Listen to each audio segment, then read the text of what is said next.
এই অন্তর্বর্তীকালীন সরকারকে আলটিমেটাম দিচ্ছে, আগামী 2 সপ্তাহের মধ্যে আওয়ামী লীগকে নিষিদ্ধ করতে হবে।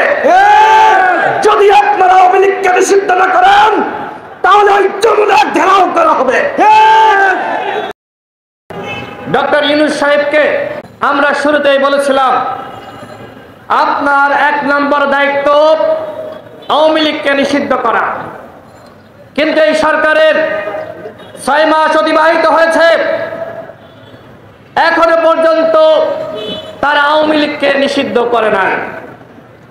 আজকে ডক্টর ইউনূস সাহেব বলেছেন, গণহত্যার বিচার না করলে, শেখ হাসিনার বিচার না করলে জাতি আমাদেরকে ক্ষমা করবে না। এই কথাই আমরা বলেছিলাম, আওয়ামী লীগকে নিষিদ্ধ না করলে এই অন্তর্বর্তীকালীন সরকারকে এদেশের জনগণ কিছুতেই ক্ষমা করবেন না। আওয়ামী লীগকে নিষিদ্ধ না করলে এই 2000 শহীদের সাথে বেইমানি করা হবে।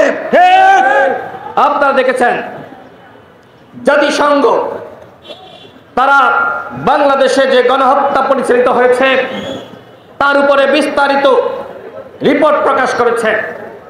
সেখানে শেখ হাসিনাকে ফ্যাসিস্ট হিসেবে উল্লেখ করা হয়েছে।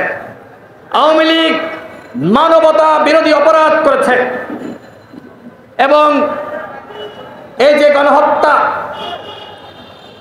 এই গণহত্যা পুলিশ, ছাত্রলীগ, যুবলীগ এবং আওয়ামী লীগ একসাথে এই গণহত্যা পরিচালনা করেছে। আপনারা ছাত্রলীগকে নিষিদ্ধ করেছেন, কেন এখনো পর্যন্ত যুবলীগকে, বাংলা লীগকে নিষিদ্ধ করলেন না? কেন শ্রমিক লীগকে নিষিদ্ধ করলেন না? যে অপরাধ ছাত্রলীগ করেছে আওয়ামী লীগ কি একই অপরাধ করে নাই?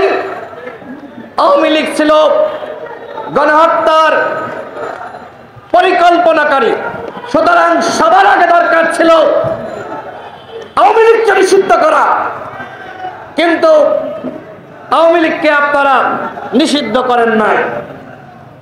গণ অধিকার পরিষদ আপনারা দেখেছেন, আমরা শুরু থেকেই গণহত্যার বিচার এবং আওয়ামী লীগের নিষিদ্ধের দাবিতে প্রতিবাদ জানিয়ে আসছি। এমনকি গত 5 ফেব্রুয়ারি 64 জেলায় মিছিলের মাধ্যমে মাননীয় প্রধান উপদেষ্টা বরাবর আমরা স্মারকলিপি দিয়েছি। এই উপলক্ষে আমরা 2টা প্রেস ব্রিফিং করেছি। আগামী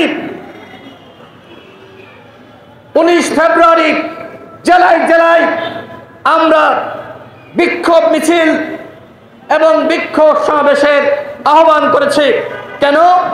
আওয়ামী লীগকে নিষিদ্ধ করার দাবিতে এবং গণহত্যার বিচার, গণহত্যাকারীদের গ্রেপ্তারের দাবিতে। আমরা এই অন্তর্বর্তীকালীন সরকারকে আলটিমেটাম দিচ্ছি, আগামী 2 সপ্তাহের মধ্যে আওয়ামী লীগকে নিষিদ্ধ করতে হবে। যদি আপনারা আওয়ামী লীগকে নিষিদ্ধ না করেন তাহলে ওই যমুনার ঘেরাও করা হবে।